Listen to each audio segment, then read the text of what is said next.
Hey there, golfers and golfettes. Tom Saguto here with your weekly e-tip, and I've got a great one. I'm actually in my lair right now and looking at a Golf Digest because I get one every week or every month as being a PGA member, and I wanted to point this out because I figured some of you read Golf Digest, and if you were like me when I was growing up, you tried every tip in the book. So you often struggle with consistency because you try something completely different week after week. And I want to talk to you about something I read in this Golf Digest this month. And it relates to Beau Hossler's golf swing. He's on the PGA Tour. Here is the swing segment of the Golf Digest. They've got Beau Hossler featured swing of the month. And I'm looking at top golf instructor Cameron McCormick. I think that's his instructor. So here's something that stood out to me. He's talking about the driver setup right here, and he says this setup is all about hitting the driver to maximize distance. He's got a wide base to support a power swing, right side bend, and a forward ball position to aid in delivering the club with a rising angle of attack into the ball like a plane taking off. And this stood out to me because he writes as if we're trying to hit up on the ball with a rising angle of attack and to get more loft. And what's happening here, I noticed at impact, if you haven't ever drawn on these, I suggest you try drawing on some of this to really helps you observe a golf swing. But if we look at his impact position with the driver, this black line represents the angle of the club shaft. The dashed line represents the ball position. So even though he's got his ball position a little bit more forward than what I would prescribe, he's still got his hands ahead of the golf ball. The driver head is back here, the hands are here. His hands are ahead of the golf ball. And just guesstimating here, his angle of approach into the golf ball, he is not hitting up on this because for his hands to be forward like that, he can't hit up or else he will top the golf ball. So what he's actually doing is hitting down on it, much like you'd hit an iron or a 3-wood. The PGA Tour average, so out of all these PGA Tour players, for the angle of attack, the angle of approach on the golf ball at impact, is 1.4 degrees down. It's not up. So every PGA Tour player, at least on average, hits down with the driver. And I'm going to explain to you in my Saguto Golf lab why this is important. Also, pay attention to this impact position. This is exactly what you'd see with an iron. And if he were to lift, if he was to try and lift this ball into the air or hit up on it, he would have to flip at this ball. He would have to flip his hands, and he would not be able to get maximum arm extension here. So for him to execute hitting up on the ball, he could not be in this position, and he will not be fully extended here with his arms. So many of you have flipped in the past. If not, you're still struggling. A flip is where the hands are behind the ball at impact, and then these arms stay short on the way through. You can tell here he's hitting down on the ball and staying extended. Some really good food for thought. Let's go into the lab, and I'll explain it in more detail as to why you shouldn't hit up with the driver or any club for that matter. Here we go with today's lesson, and you just heard me talk about why hitting up on the driver, showing a little frame by frame there in the Golf Digest magazine, why hitting up on the driver is a giant misconception, and you shouldn't try to actually hit up on the driver. So what we're looking at is, in golf, as you saw me talk about last week, to have a good impact position, your hands need to be ahead of the golf ball with some slightly forward shaft lean here, and that allows you to compress the golf ball and hit the ground in the same spot nearly every time, especially with those irons and woods. With a driver, it's no different. It's the same golf swing, and if I'm trying to hit up, I might be forcing myself in a situation where I'm flipping to hit up at the golf ball, or in the sense that you might have your hands forward, but you're catching it later in your swing, so we're trying to create the most launch possible. That's the idea you're trying to get behind when hitting up. But when we look at tour averages, PGA Tour averages in hitting the driver, the tour average out of all the golfers on tour, all of them, I need to say that pretty specifically, all the golfers on tour, the tour average angle of attack in the golf ball, the rate of descent or ascent, degrees down into the ball or up, is actually 1.4 degrees down. So they're hitting 1.4 degrees down on the golf ball. And what this means for you is that there's this giant misconception of we have to try and lift the driver, especially, get the ball to go in the air.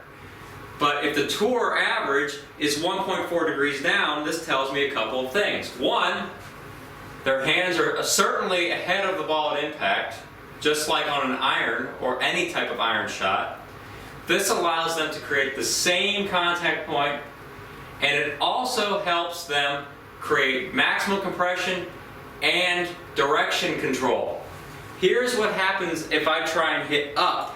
And I've got this pen here that I'm going to affix to the end of my club. There's a reason why I told you in a previous episode, maybe way back in the early episodes, that the ball position should be just to the left of your shirt buttons with every club. And the reason for that is simple. If I've got the setup right, my weight is slightly forward, I'm taking my swing, I'm not doing a whole lot of shifting. If you remember, the golf swing's a giant circle, just one circle. I'm going to return that club to the same spot every time. And that same spot is right around where my ball position is, so I can have the same point of contact. If I start moving that ball position more forward, what I mean by forward is closer to the foot target. So if you're a right-handed player, closer to your left foot. So moving the ball more this way, out near my left foot, you are going to encourage an upward strike, because the golf club is coming into the golf ball like this, hits the golf ball, and after impact starts working back up. This is not to scale, but that is what it looks like in a nutshell. So what's happening for you is, if you got the right ball position, club's going to come down, slight descent into the ball, hit the ball, compress it right in the middle, because I know you all are going to do this. Then it's going to go just down a little bit and start going back up, completing the circle. If I have this condition right here where the ball position is good, your club face is going to be square at impact, the ball is going to start straighter, you're going to hit more fairways and more greens. That's the idea.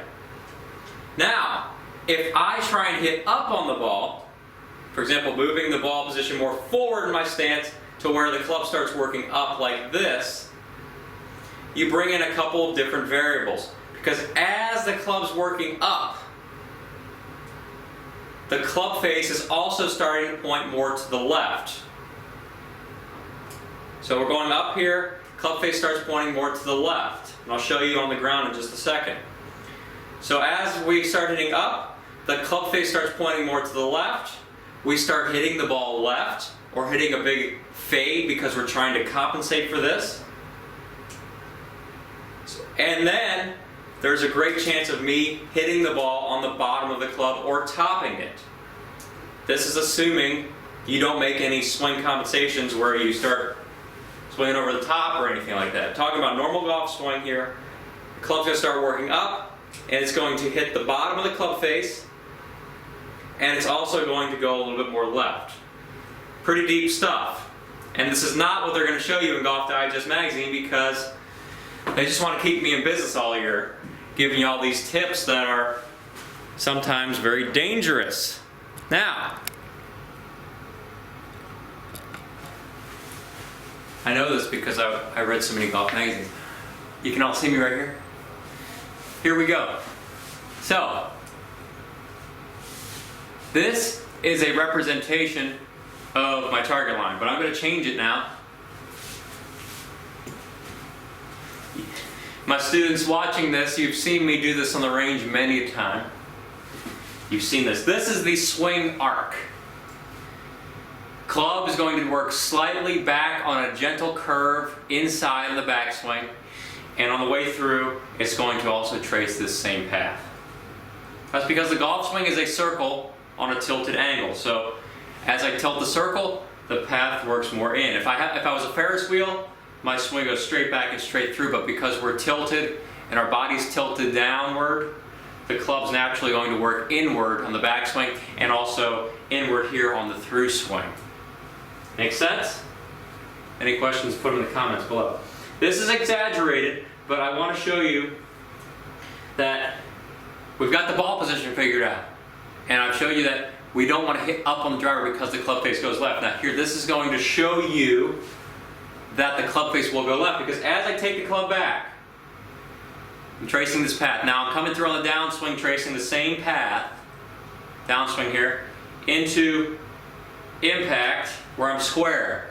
The club's going to now start traveling this way along this orange line. Okay? Club's working in this way.